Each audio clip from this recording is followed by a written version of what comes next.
வணக்கம். என் பெயர் ஹரிவிக்னேஷ். நான் 4ஆம் வகுப்பு பிரிவில் படிக்கின்றேன். என் அப்பாவின் பெயர் கே. சூராயன். என் அம்மாவின் பெயர் ஜி. கலைவாணி. நான் இப்போது ஒரு குறளை பாட்டாக பாடப்போகிறேன்.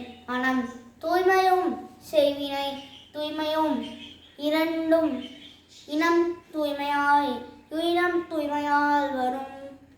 தூவா வரும், தானா வரும். மனம் தூய்மையும் செய்வினை தூய்மையும் இரண்டும் இனம் தூய்மையால் வரும். தூவா வரும், தானா வரும். மனம் தூய்மையும் செய்வினை தூய்மையும் இரண்டும் இனம் தூய்மையால் வரும். தூவா வரும், தானா வரும். மனம் தூய்மையும் செய்வினை தூய்மையும் இரண்டும் இனம் தூய்மையால் வரும். தானா வரும். தூவா